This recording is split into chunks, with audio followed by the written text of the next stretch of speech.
What's good, you guys? So these are gonna be my final thoughts from Misfits 8. Of course, it was a very unfortunate type of event. They had a lot of negatives. They had to do a lot of last minute changes and switches. So I'm glad overall the event didn't get canceled in the end. But we got two really entertaining fights with the tag team and with the survivor tag. So we're just gonna go over those and I'm gonna give my final thoughts. And don't forget, tomorrow morning around 8 o'clock a.m. Eastern time, we got Stephen Fulton taking on Naoya Inoue. So man, the tag team that we never expected, Dean and Waleed, and they actually worked pretty well together. They took on Yeti Gang and IBOP. IBOP unfortunately pulled out his right arm. I think it was his right shoulder. He pulled it. Man, that looked nasty. It looked painful. That was no joke. That was real.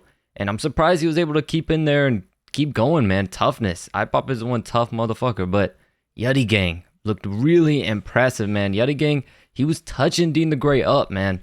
Yeti Gang was having a lot of success in there against Dean. A little bit less successful against Waleed, but overall, it made it so entertaining. I thought Dean would be able to take both these guys by himself, and clearly it showed he would have been hurt really bad if he did try.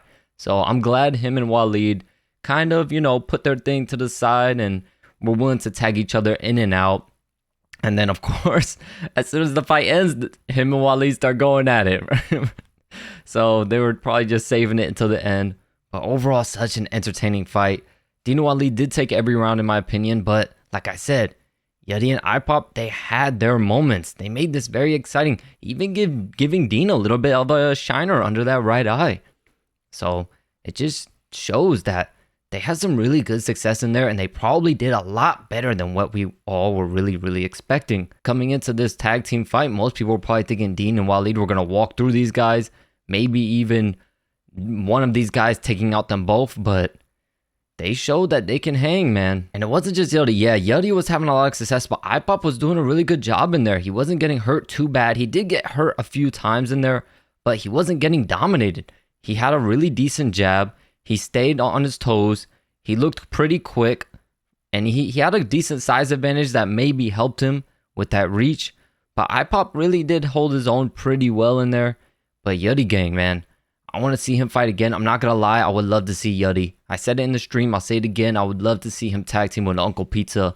Because that tag team, that would be pretty unstoppable. That'd be a pretty hard tag team to beat. But Dean the Great and Waleed get the job done. And it's looking like Mams Taylor said it himself. That's what's next. Dean and Waleed 2. Either probably going to be a main event on a Misfits card or possibly co-main event to KSI versus Tommy Fury. I'm thinking the KSI 2. Hey, don't forget they did announce Misfits 9, October 14th. And that is a little ways away. They've been coming out with Misfits cards like almost every month in the beginning. Now they've kind of had to stretch them.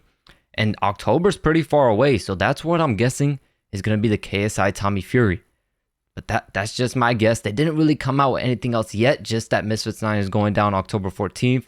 So stay tuned for that. I can't wait to see what matchups they bring in for that card. And now for the main event. There was one thing. There was two things, actually. Two things that we could take away from this. Number one, there should definitely be more rounds. 4 rounds was way too quick. Guys spend too much time tagging and then getting in the ring and getting out and that stuff. So that takes too much time away. The rounds were going by so fast. So we need at least a 6-rounder. And I'm pretty sure I saw Mam say that if they do the Survivor tag again, they will do 6 rounds. So that'll be good. So that'll be something to look forward to. We'll get 2 more rounds in the next Survivor tag match. And then the other thing was, I said this when I went over the rules.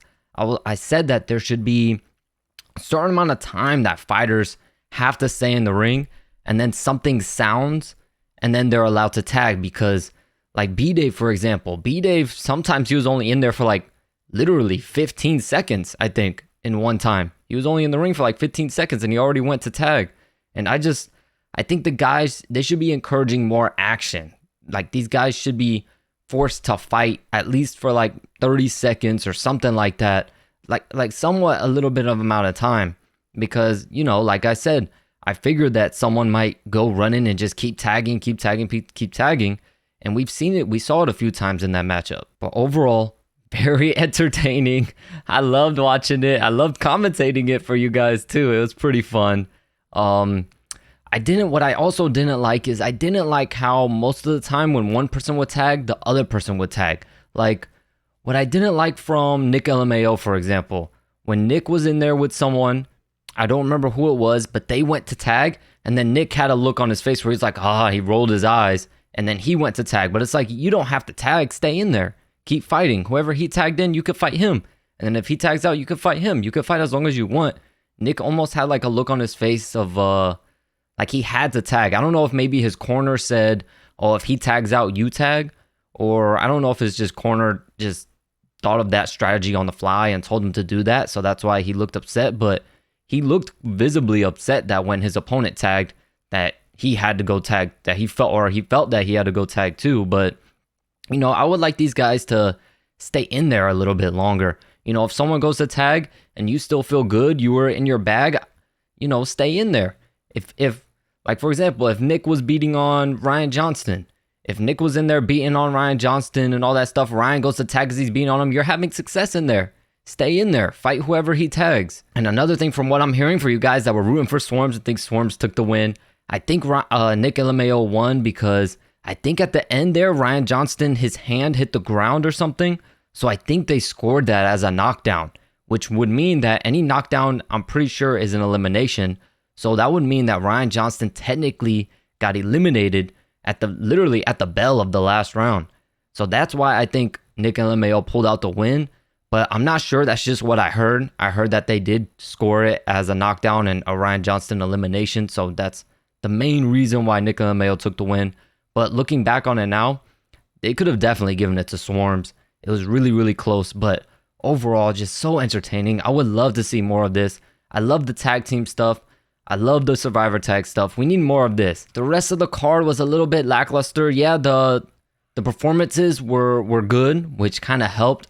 But the matchups just weren't there because, you know, pullouts and all this stuff. But so they did what they could. But overall, the tag team and the Survivor tag stole the show. It was a lot more entertaining than I thought it was going to be. So that's always a plus. And I can't wait for the next one. And then we also got Nick LMAO saying he wants to tag team with Alex Wasabi. And he wants to take on B-Dave and Pineda. Y'all let me know if you want to see that. Do you want to see that tag team match go down? Or do you think Nick LMAO and Alex Wasabi are probably a little bit too skilled of a tag team for B-Dave and Pineda? All right, let me know what y'all think about the event in the comments. Of course, hopefully, in Misfits 9, we'll get to see your boy. I know you guys have been wanting to see Pineda again. Hopefully, they hop Pineda on that card. It's probably going to be a big one, especially if it's the KSI Tommy Fury one. And again, don't forget, tomorrow around 8 a.m. Eastern Time, Naoya Inoue versus Stephen Fulton. A huge fight. It's very, very exciting matchup. Both guys, very, very exciting fighters too. I can't wait. Hope to see some of you guys there. I know it's early. I mean, early for me in my time zone, Eastern Time, but hope to see some of y'all there. And I'll catch you in the next video.